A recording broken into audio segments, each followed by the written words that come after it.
Welcome to this session, which is going to be about Java EE security with some connections to GlassFish Application Server, which is the reference implementation for Java EE specification, as well as being a well-received open source application server.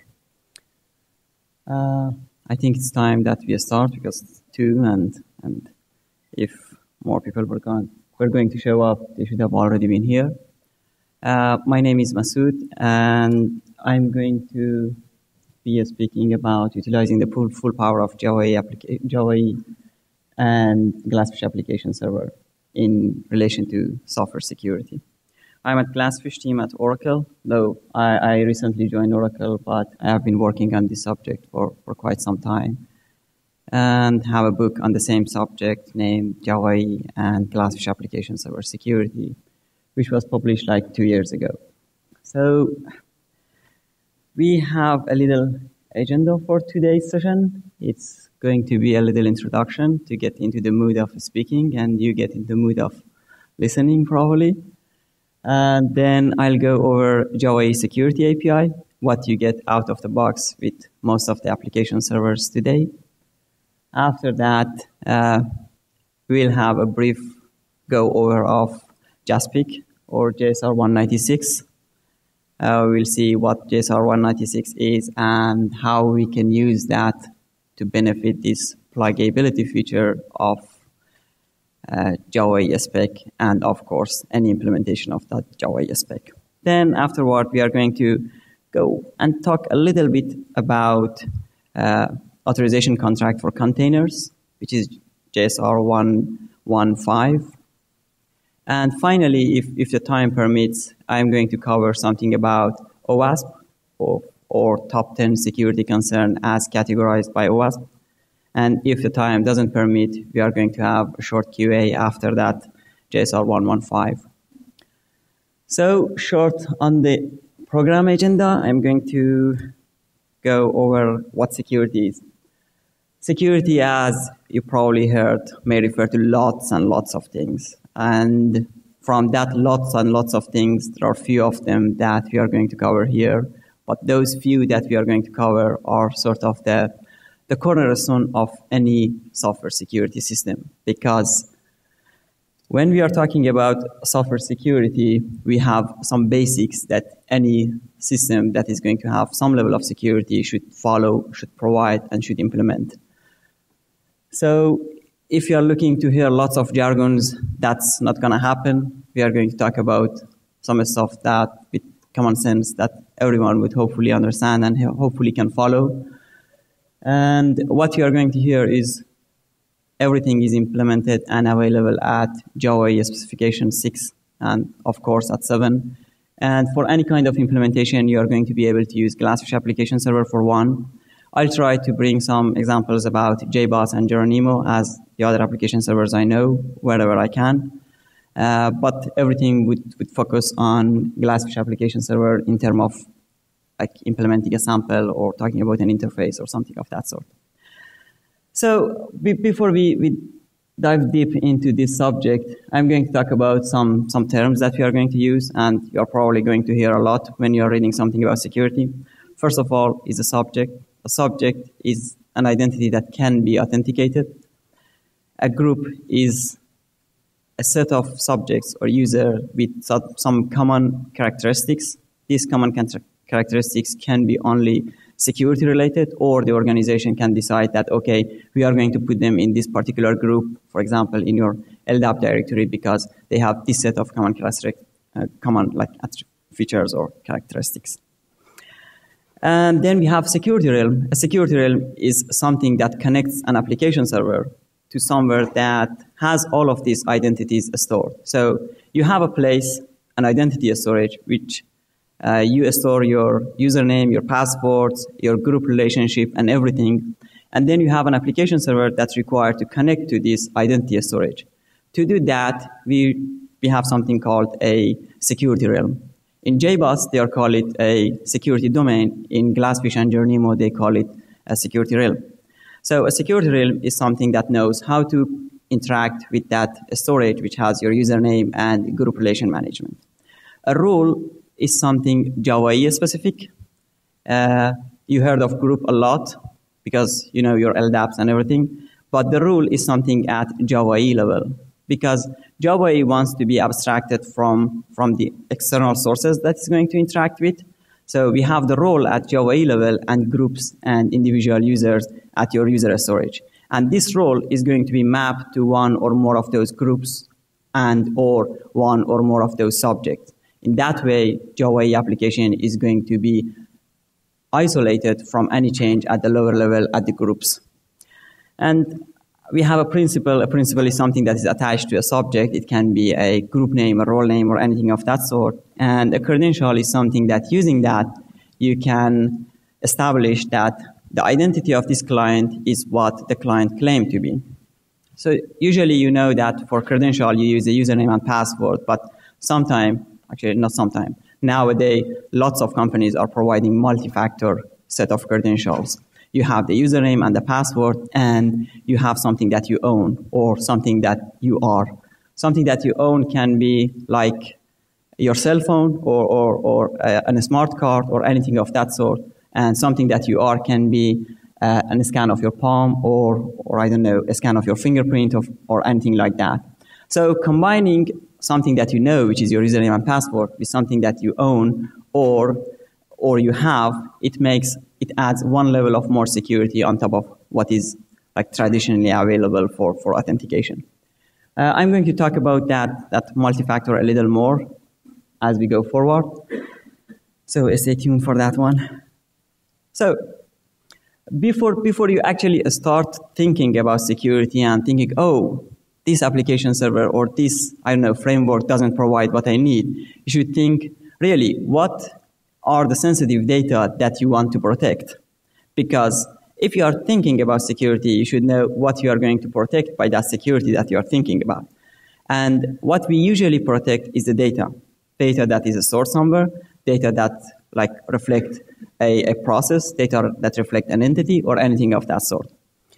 And then you need to identify what are the roles and how fine-grained the set of roles can be to access this sensitive data. So you should know that, okay, I have this set of sensitive data and I want no one to access them. Okay, then you don't need security because you're not going to expose those data to anyone at all because no one is going to access them. So if you are thinking that you have some sensitive data and you need to put some protection around the sensitive data, you need to know who is going to be allowed to access this sensitive data and who is not going to be permitted to do that. So you need to identify the roles that can manipulate or play with the data. And finally, you need to identify a set of resources that represent those sensitive data. You have your data stored in a flat file, or you may have your data stored in a database or anything, but that's not going to be exposed to the user. But to the users that are going to access the data, you are going to expose a set of resources.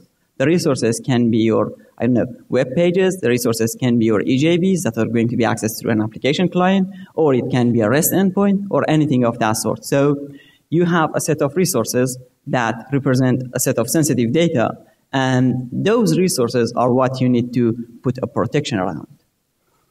And to protect those resources, you need to know, okay, how should I group these resources together to have a proper security plan in place to assign some roles on some of these resource groups to just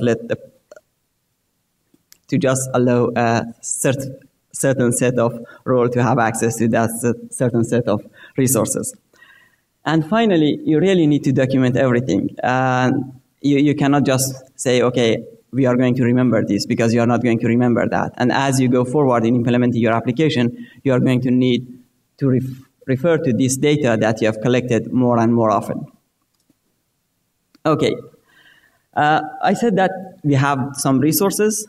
You identified that you have some resources that represent your sensitive data, and you need to protect those resources. To do that, there are some steps.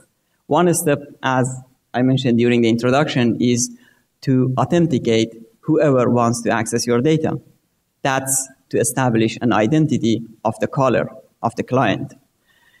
And then you need to make sure that this already established identity is permitted to access that particular resource that's requesting. And as I mentioned, a resource can be like a URL, which is going to hit your RESTful endpoint, or it can be an EJB method. So authentication and authorization, the two important subject, the two basic subject that any application with some security level should provide.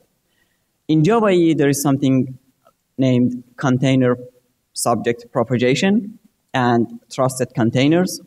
You know that Java EE has at least 3 containers. We have the application client container, we have the web container, and we have the EJB container.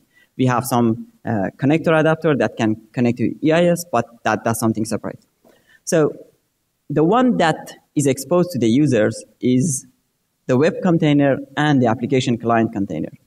And when you establish an identity in any one of these 2 containers, that identity is going to be propagated to the container that is sitting in the back, which in our case is EJB container. So a benefit that is provided by Java EE Application Server and Java EE spec in general is identity propagation. You establish the identity once, and that identity is going to be propagated through any container that is connected to your application server. And thus, you need to take care of identifying the client once. We are going to get back to this identity propagation again in a little bit. Okay. Yeah, and we have the EIS to connector. And if you have an EIS using the connector 1.6 spec, and this EIS is going to hit some message endpoint, the EIS can send a subject to the container. And the container, because the subject that is coming from the EIS is not something that the application server may know. So the application server spec specifies that, okay, the container should have a way to let the admin map the subjects that are coming from the EIS to some subject known to the application server. Which, if time permits, we are going to go into more detail on that. Okay. Authentication or establishing the identity happens when someone tries to access something that is protected. So when you try to access, I don't know, your Gmail address, which is, of course, protected, you will be presented by a dialog that asks you to provide some credentials to establish your identity. And that's when you provide the data, which are the credentials, and the server is going to establish identity. For Java EE Application Server, we have those resources which we protect, and when you try to access a protected resource, you are going to be prompted to provide the credentials that are required to access that. The authentication method that are supported out of the box with Java EE spec are form, basic, digest, and client certification. The form is what mostly people use because that gives you more flexibility to create your own page with your own design and then send the username and password to the container, and container take care of authenticating that against the realm that you have configured for the application. And client cert is to establish a mutual digital certificate, like trust between the client and server, meaning that your client should have the certificate authority's signature that has signed the server's certificate in its CA root, and vice versa for the application server in regard to the client. So to specify the protected resource, we have something called security constraint element in web.xml. And using that, you can specify, okay, the URL pattern for the resources that I want to protect is like this, and the role that can access that particular set of resources is role 1, role 2, to role n. That's how the sensitive data that you have already researched and find out about are going to be used to specify the constraint around the resources that represent them. We have something in the same security constraint element. You can specify, okay, this data is sensitive, so they need to be protected during transport. So you can specify that, okay, my data need to be protected when it is on the wire, either fully confidential or at integral level.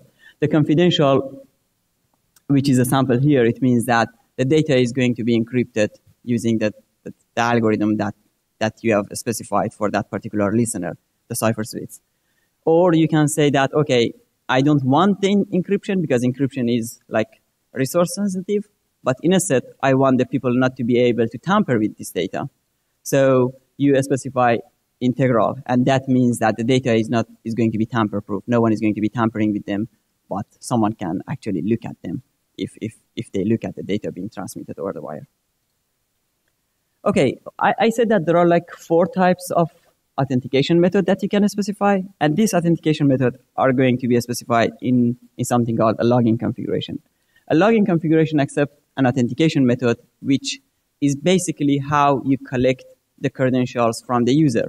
And the 4 types that are supported by Java EE spec are basic, form, and client-cert and digest. So we have a form here. And the next one, which is probably more important to discuss, is the realm name. Realm name in the web.xml refers to the security realm that you have configured at your application server level to connect the application server to the identity storage that you have. So when you have JDBC realm here, it probably suggests that my user information are stored in some database tables somewhere, and there is a module sitting between my database and my application server that can read this information from the database and bring them to the application server, so the application server use them to authenticate these credentials that are provided. There is one more thing that is introduced in Java EE 6, like an enhancement, and that's the programmatic logging. Programmatic logging gives you the option to authenticate the user-provided credential against the configured security realm programmatically. So you are not going to be depending on the container to take care of presenting the user with a form, collecting the data, and then performing the authentication. But rather, you gather some user input, and based on those user input, you can create the credentials that you are going to submit to be authenticated against the realm. So you may say, why should I use programmatic logging in Java EE 6 while I can have my own serverless filter, which is going to sit in front of my web application and intercept the request and check the headers, and if it doesn't have my own header values, I'm going to redirect them to the login page and collect their data. The main reason is that if you do it your own way, first of all, you are doing it your own way. That means it is not tested. Whatever is provided at Java EE level is perfectly well tested and widely used, so you can trust that.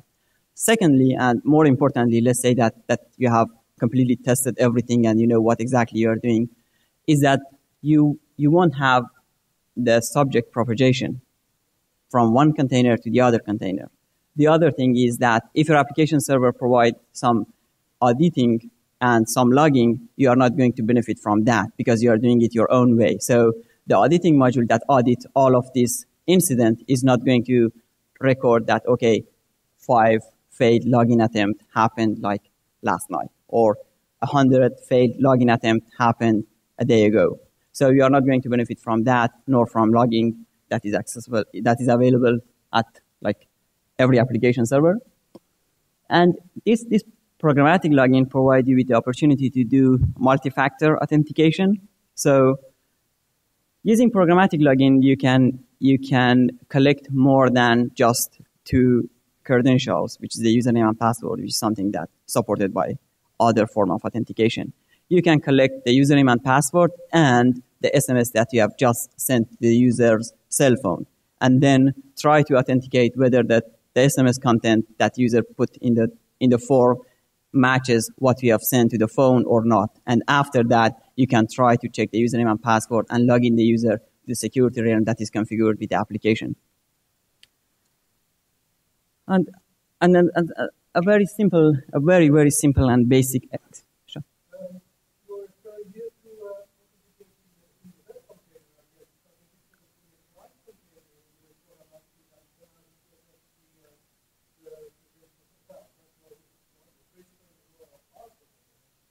Yes, actually, principle and rules are always propagated from one container to the next. If the containers are trusting each other, if it's application client container, it's going to be propagated to the EJB container or any container. If it's a web, it's going to propagate it to EJB if you are actually accessing some EJB through your web components. So yes, that's going to happen. And what you mentioned about application client, if I understood correctly, in the application client, you use the callback handler to collect the user data, and then you authenticate that against the realm that is configured for the application. So it's going to be exactly the same for the web application. For the web application, you authenticate the user-provided data against the realm that is configured for the application. And that's why it is trusted to have this subject propagation between the containers, right?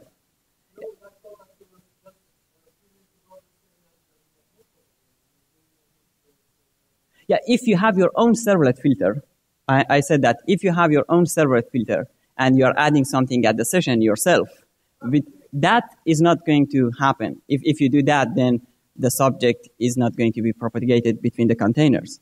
But if you use something that container provides, then yes, it is going to propagate between different ones. Okay, so let's go. Yeah, a very, very simple. I'm going to show you a more complicated example of this when we get to JSR 196. But say that you get the username and the password and the entered SMS. You check that the SMS that the user entered is valid one, and then you go and log in the username password against the realm that is configured for your application. And if it doesn't compute, you just invalidate the SMS if it is valid and let it happen again.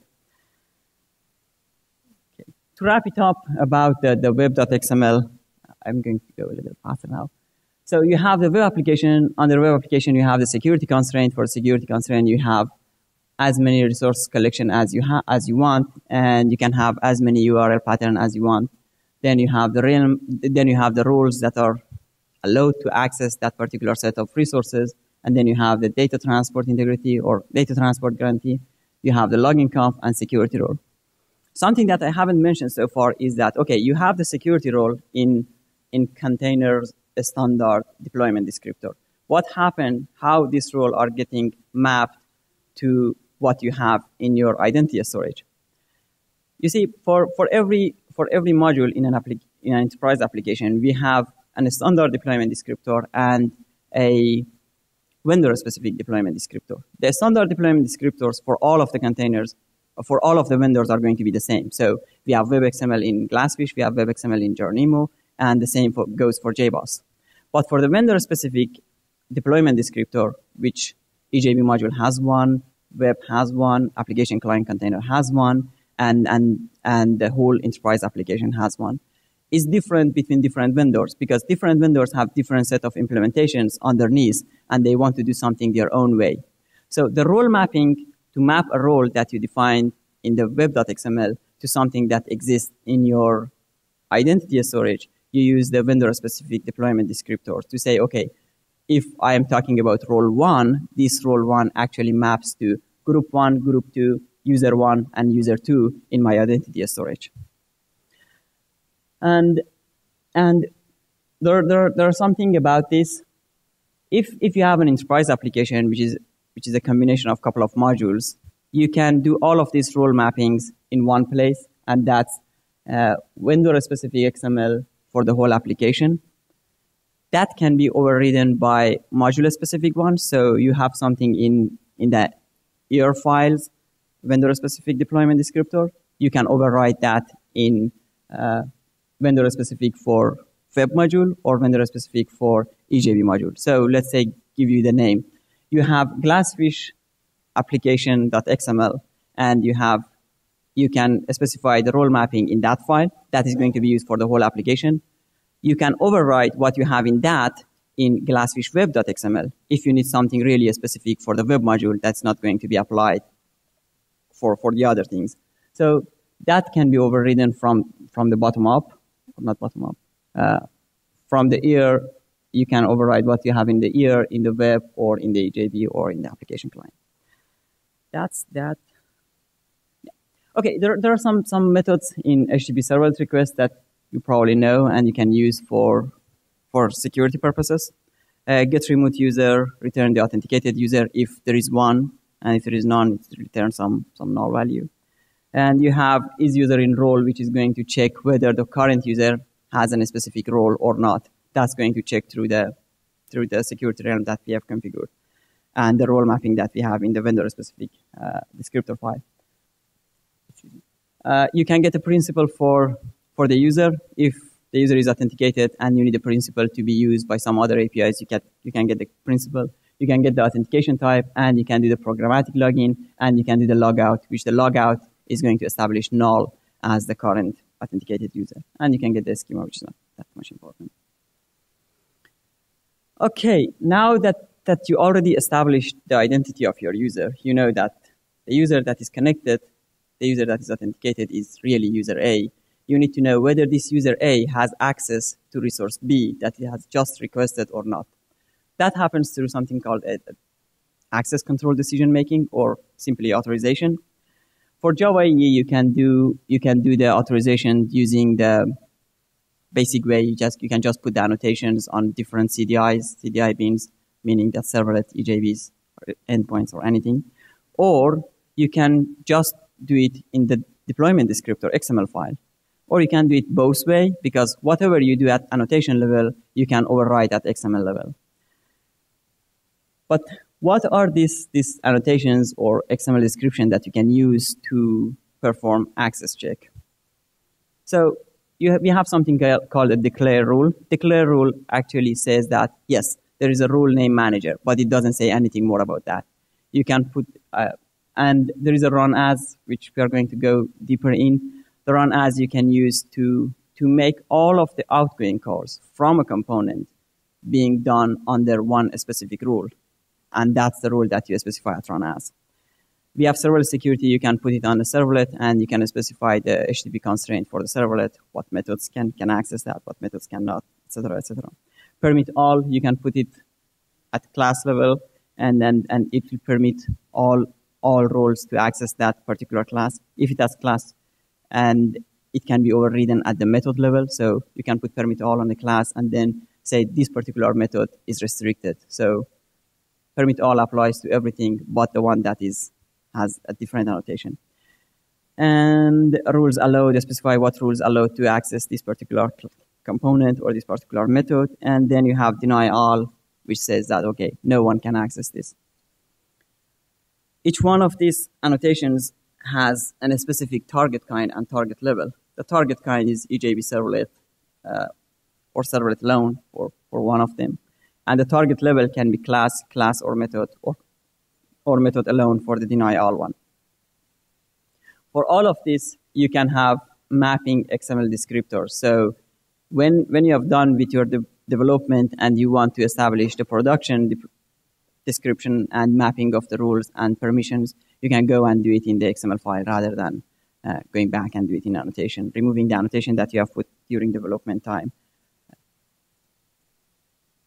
Okay, something to say about transport security. Now that you have established the rule, established the identity, you know how to control who can access what. You should know that during transport, someone may just look at the wire and see what you are transmitting and read that information and do whatever they want with that. So we have the transport security, which you can configure at your application level. At your application level, you say, okay, do this at confidential level or do this at the integral level. And then you go and your application server level. At the application server, you specify, okay, if we are going to use the confidential, you should use this set of cipher suites for my encryptions. And the cipher suite specify how strong the encryption is going to be. Is it going to be like a 64-bit key, or it's going to be a 2K bit key, or something more than that?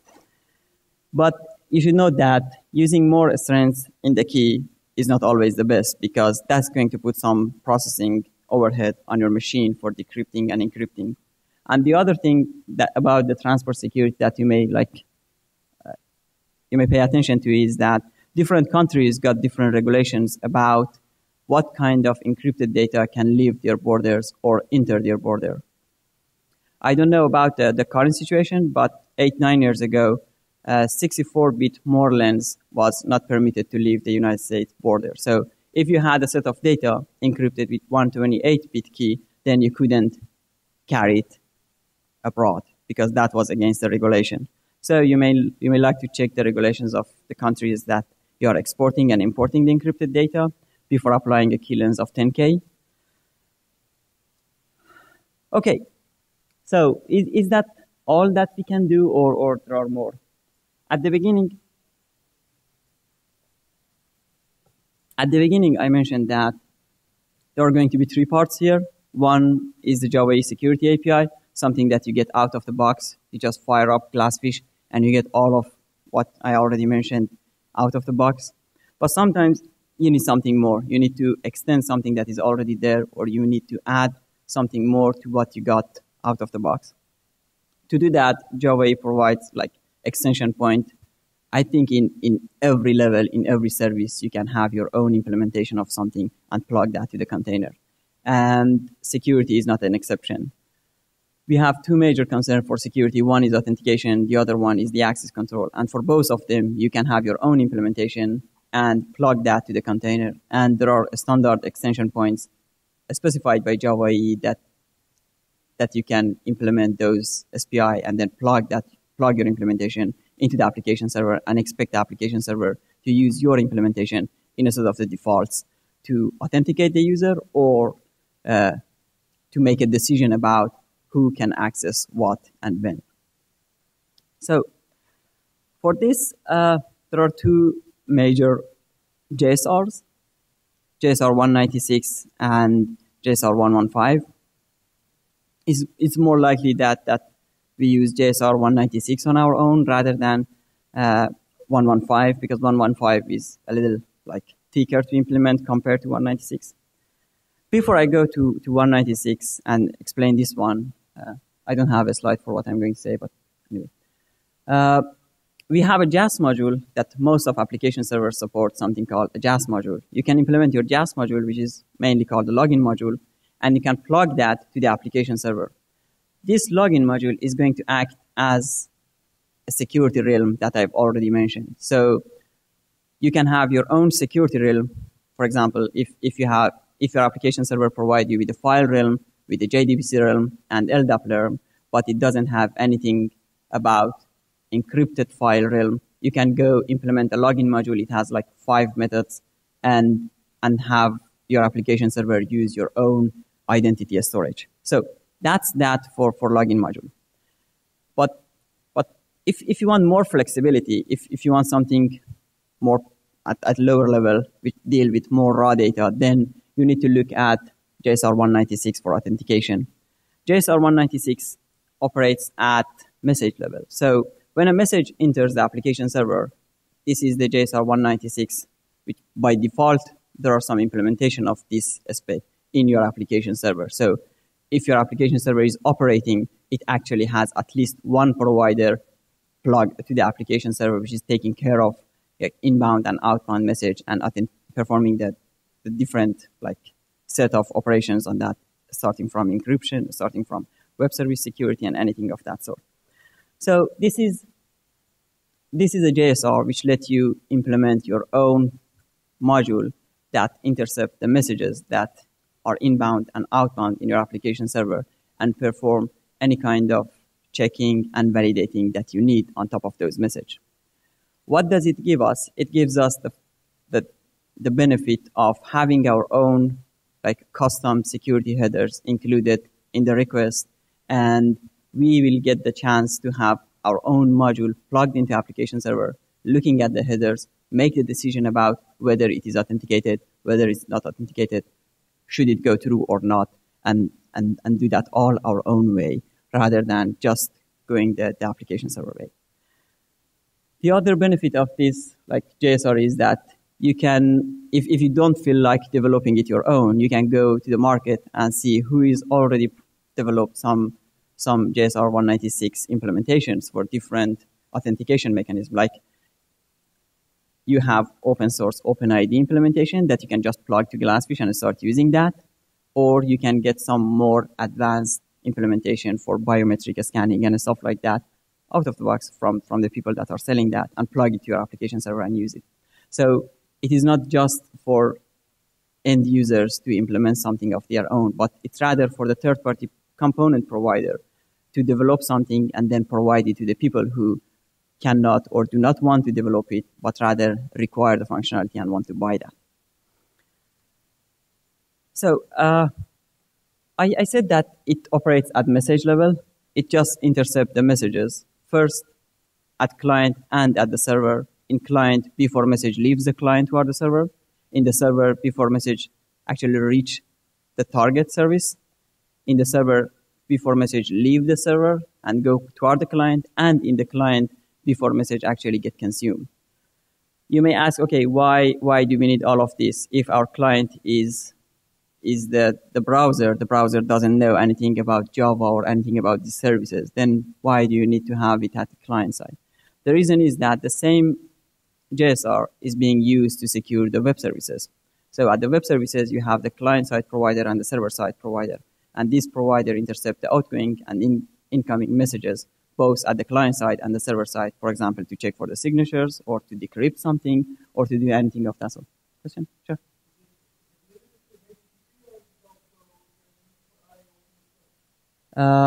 I think we cannot. Okay.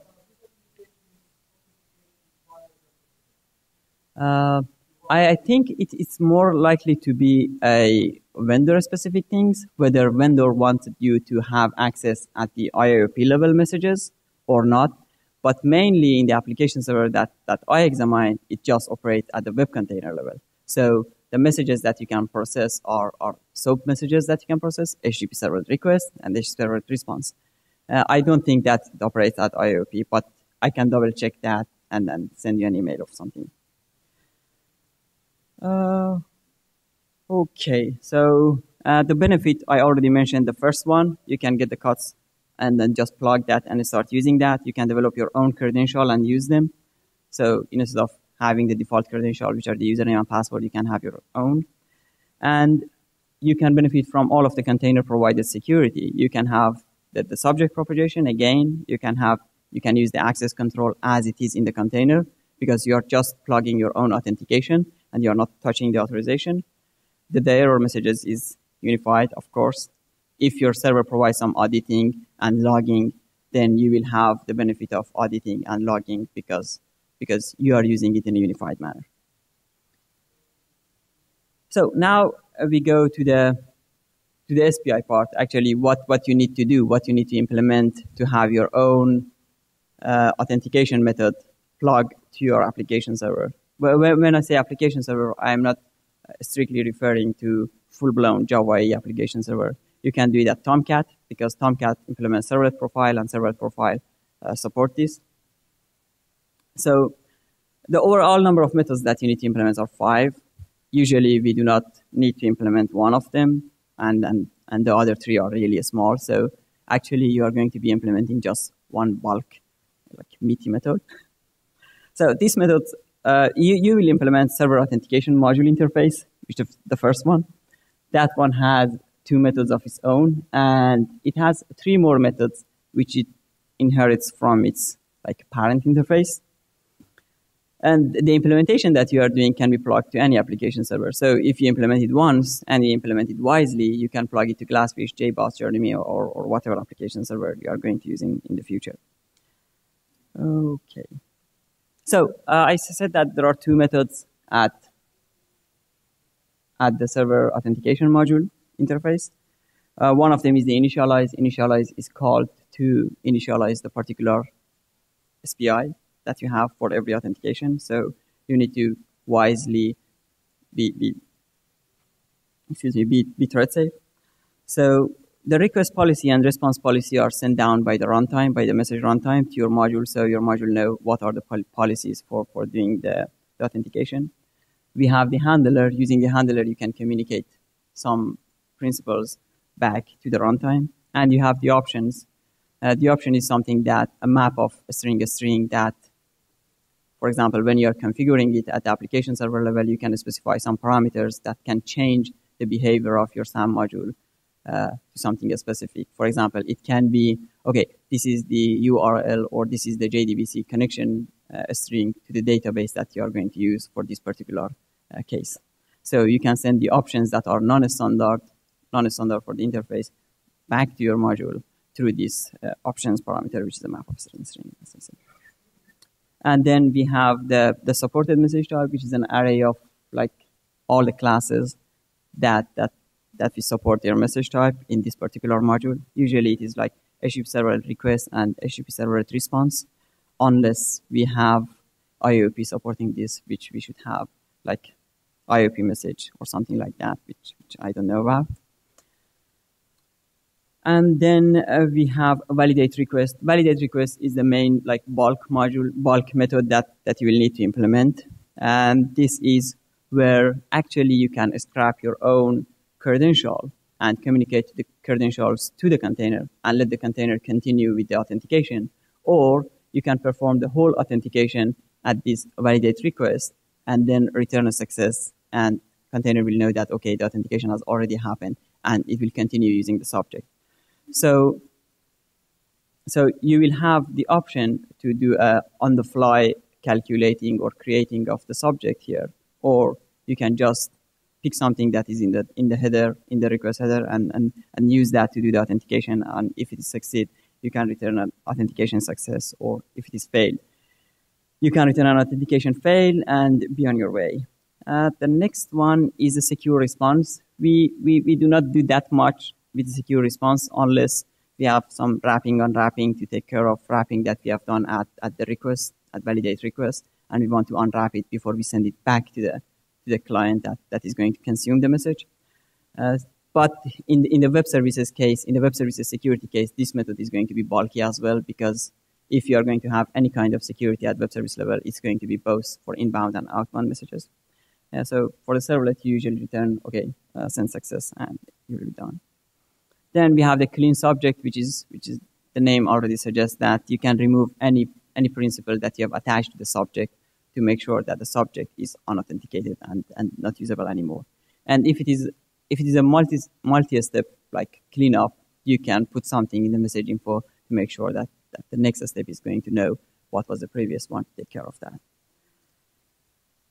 So can it be seen or not? Okay, this is how you can register your new module at GlassFish. Let's say that you have implemented a JSR 196 module and you want to integrate it into your application server.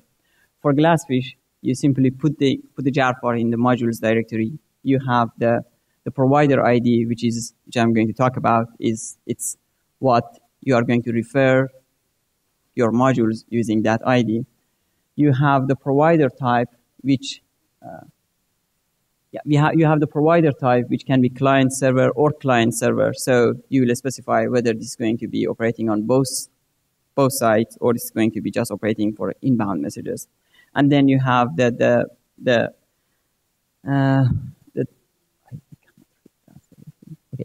you can do it at sender level or at the content level. So I cannot read the title from here. So you can do it at the sender level to authenticate the sender, or you can authenticate the content, or you can do it before the content or after the content. And finally, you have the map at the bottom, which you can communicate some options to your SAM module to change its behavior for this particular use case. So you can send that, okay, this is the JDBC URL that you are going to connect to take care of something. This is the EIS that you should connect to take care of something, and so on and so forth. And okay, now that you have your module already deployed, you have two options. You can make that module default for the application server. This is for GlassFish case I'm talking. You can make that module default for your application server. So any application that you deploy at the application server is going to use this particular module for taking care of the authentication. So, or you can make it, no, it is not the default module, but rather I'm going to specify which applications are going to be using this particular module. And that's when the provider ID is going to be used to. So for GlassFish, at the vendor-specific deployment file, we have a GlassFish web app at the top level. And this GlassFish web app has an attribute named HTTP Servlet Security Provider. In the HTTP Servlet Security Provider, you say that, okay, this application for this module is going to be using this particular SAM module that I have deployed. So you put the ID here, and that's all that you need to do. Okay. The next one that we are going to talk about is Java authorization contract for containers. This is less likely that you do an implementation on your own, because it's more time consuming and resource consuming compared to the authentication. But anyway, this is another JSR that you can benefit from if you have some really specific use cases for the security. the JSR lets you plug a new decision making into the application server. So when the application server requires to make a decision whether to permit this invocation to go through or not, it's going to consult a container authorization provider. The default container authorization provider for GlassFish uses policy files. So when you deploy your EJB application or web application or anything, and it has some annotations, during the deployment, these annotations are going to be scanned by the deployer. And based on those annotations, it's going to create a policy file. The policy file follows the standard format of the policy files, which says that, okay, this permission is this particular role or this particular subject is permitted to invoke this method on this class. And the permission file follows a standard like notation. So if you want to change that, you want to use something different than using the simple policy file. You want to do it at database, or you want to do it the other way around. You go and implement your own authorization contract for the container, plug it to the application server, and expect it to be done. So to take care of this, you can add anything at the decision-making level. You can plug your rule engine to decision-making. So if you have a rule engine already established and you want to use the rule in your rule engine to make a decision about who can access what, then you can plug that to the application server using JSR 115. The point is, using JSR 115, WebLogic application server already integrated XACML into the process. So if you get WebLogic and you are tired of using using the default decision making, you can switch to XACML and use XACML descriptions to take care of the decision making. So it is pretty flexible, and almost everything can be plugged into. There are two interfaces that you need to implement to get your custom decision making plugged into the application server. One is the policy configuration factory. This factory is going to say, okay, for this module, you should use this policy configuration. So you have EJB module and web module, and for each one of those, you have you have a separate policy configuration implementation. This factory is the one that says that, okay, for web module, use this, for EJB module, use this one, and so on and so forth. If you want to do something that you are not compliant with Java SE policy class, you need to implement your own extension of the policy. And after doing that, whatever you are going to do in your own policy implementation, you can delegate the normal policy decision making to the JDK policy, and your own can be calculated in your implementation. Okay. To plug this into the application server, actually the application server is going to use just one decision-making provider, so you cannot have it at application level. At least in GlassFish mode, you cannot have it at application level, but rather you have it at the domain level. For domain A, you can have this JAG provider or that JAG provider. You cannot say, okay, I'm using this JAG provider for application A and that one for application B. I think it is possible in WebLogic. Of course, you can do any kind of advanced configuration at WebLogic level, but that's not the topic for today. So you can go under security and JAG provider and select the JAG provider that you want to use for this particular domain, and restart the domain, and you're done with that. Okay, so far we covered something about security and what are JSR 115 and 196 and everything of that sort. On Monday, we had a session about OWASP top 10 concerns. Does anyone know what that is, OWASP? Anyone?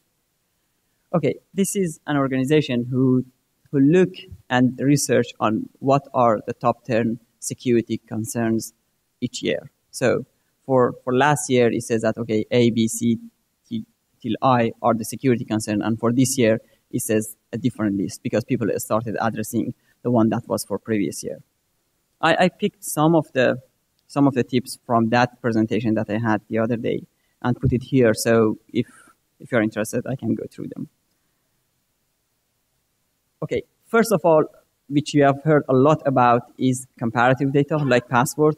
you have already heard that, oh, lots of password has been stolen from company A or company B because they have been kept in clear text or they have been kept encrypted, but the key was not protected enough. So that's why you keep any kind of comparative data in double salted hashed. So you hash it using a salt, and then you hash it again using a salt. So that's going to be like unbreakable. And the point with the comparative data is that you never need to know what's the data in clear text, because you're just going to compare something that user or another machine is going to provide with something that you have stored. So you know that you double hash this one and you double hash that one and compare them, and if it matches, good. If it doesn't match, throw it away and say that it's wrong.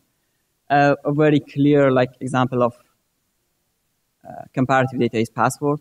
The other one is the security questions answer.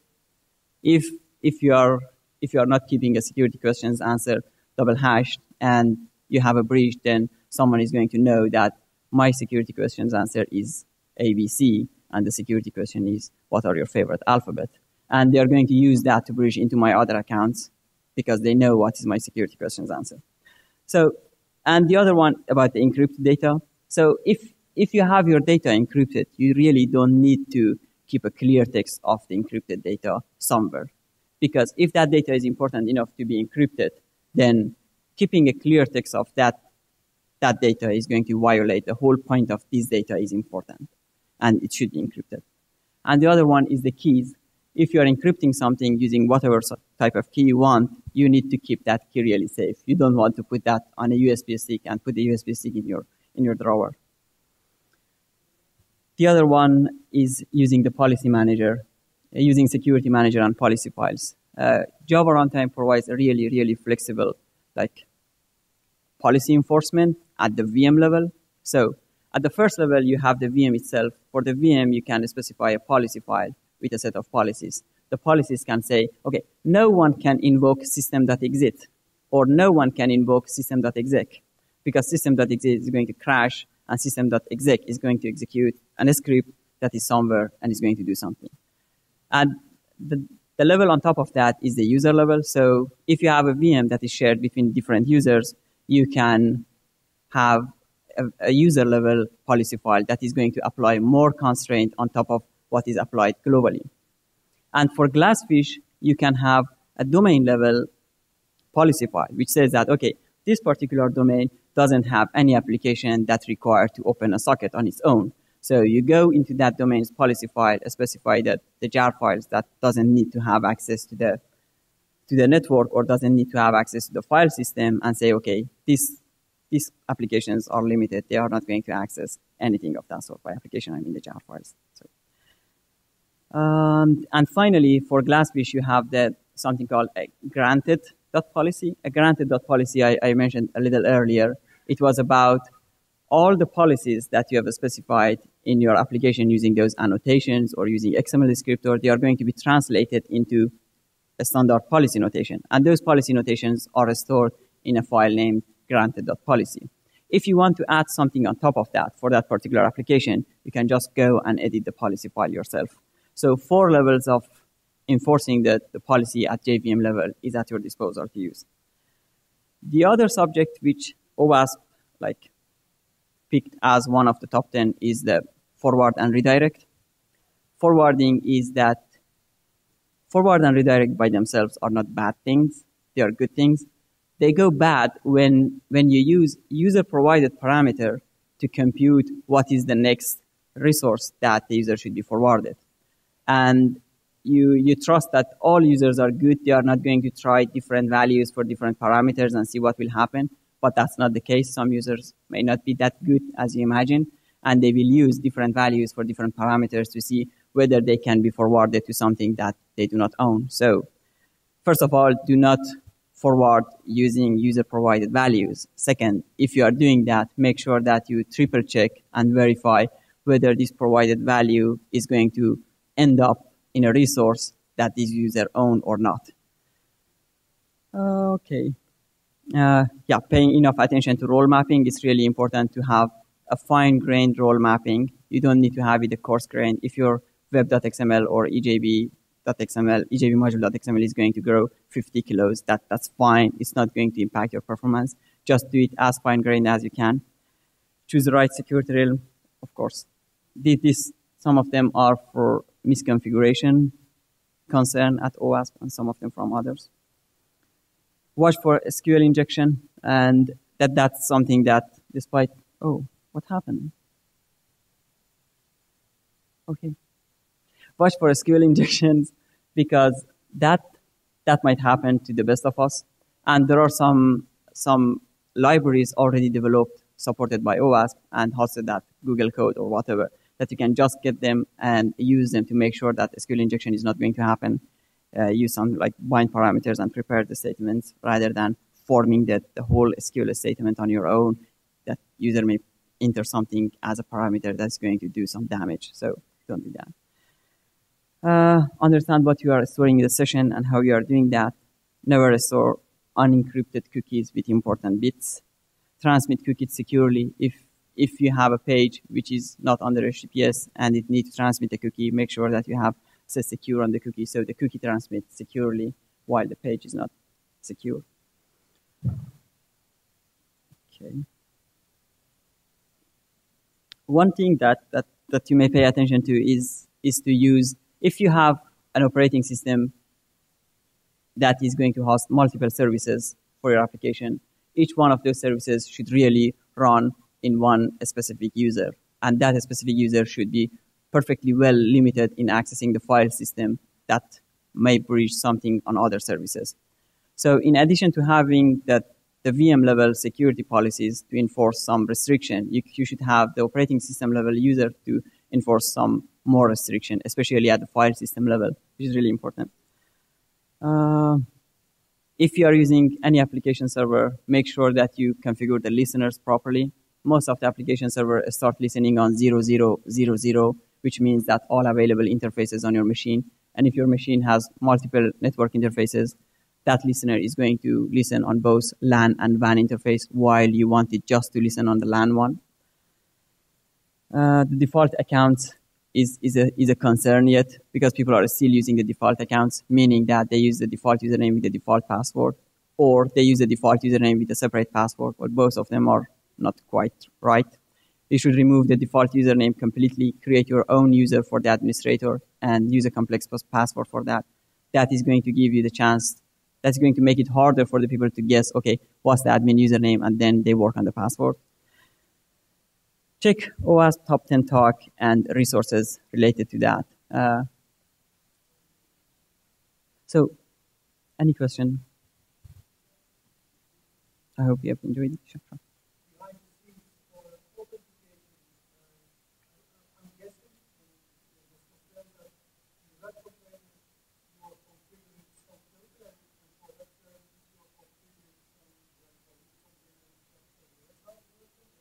Okay.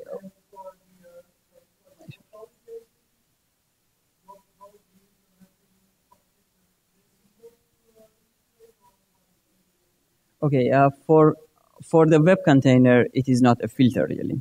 It's happening at the lower level, at message level. So when the message reaches the server, it gets authenticated, while the filter are usually at the application level that you deploy.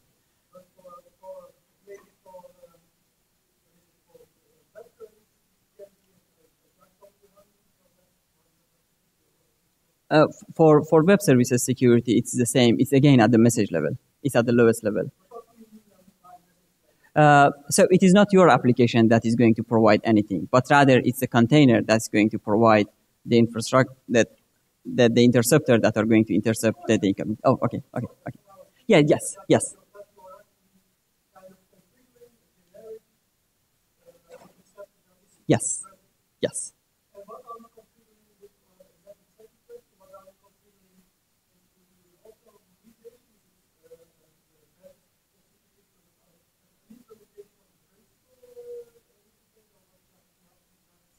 Okay, behind the scene for authorization, what is happening is it is using the policy infrastructure of the JRE.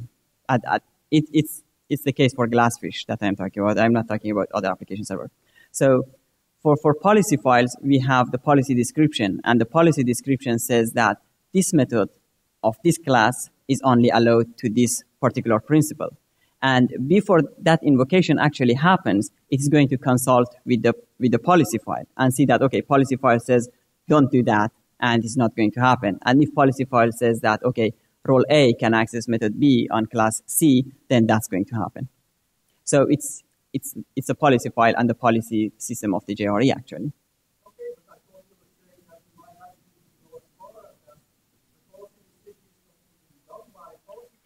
Yes, yes. Yes, yes. Yes, exactly. When you are implementing your own authorization provider and you plug it to the application server, you say that, okay, whenever a decision is going to be made, go and consult this particular provider rather than the default one, because the default one uses the policy files, while my custom provider may go and consult a rule engine or may go and consult something that is stored in a database. And it happens like this.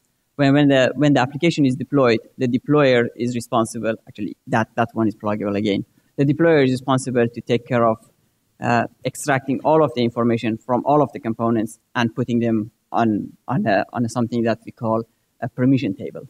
And that permission table is managed by the provider. So the default provider create the permission table using the file, while your provider may do the permission table using a database or anything of that.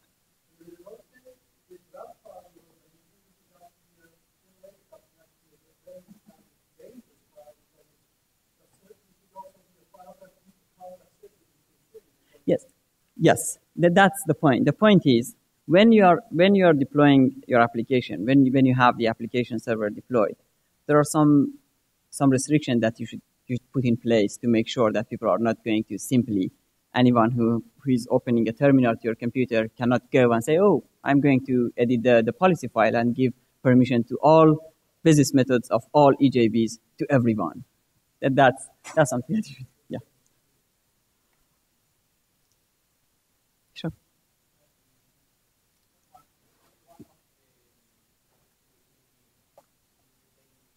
Yes.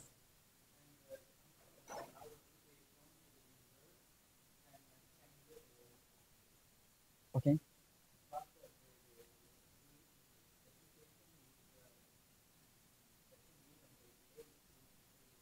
Okay.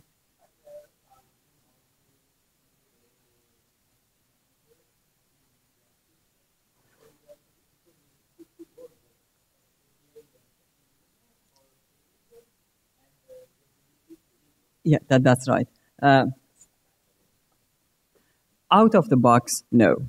Out of the box, it is not provided. But the case is that it's really easy to plug it. And it's going to be really fun because you know that, and there are a fine number of samples for that. And I'm going to upload my own sample to GitHub, like in a couple of days, as soon as I get some free time to do that.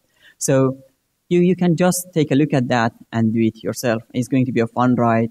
And it's not that hard. It's not scary. So it's not out of the box provided, but it's easy to implement.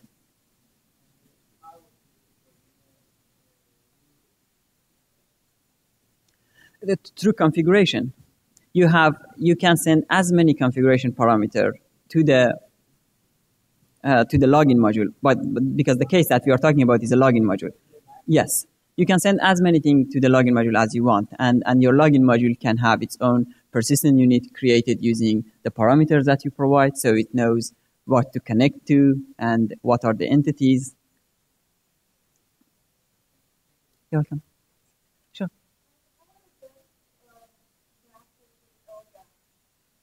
Okay. Out of the box, GlassFish provides a security realm for LDAP.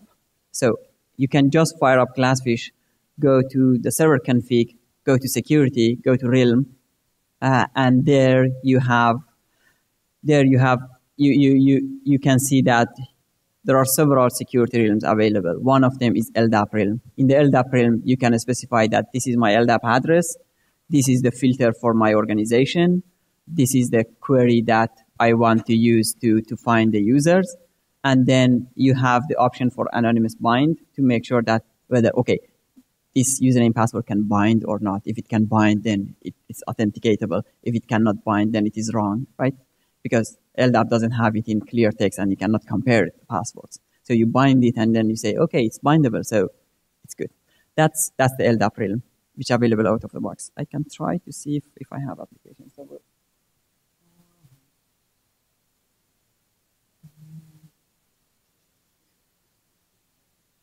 Okay, I can try and see if I have the application server running to show you.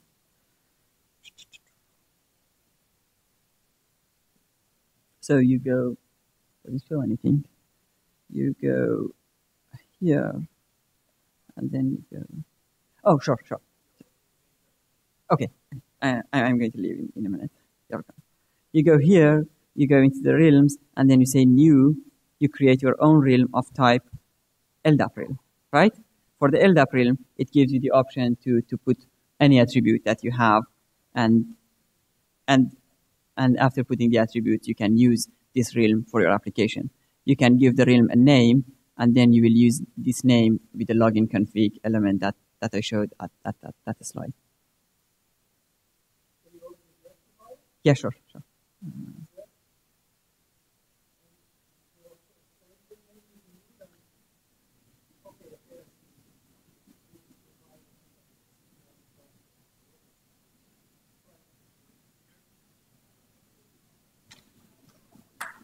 Thank you. Thank you for listening. Thanks.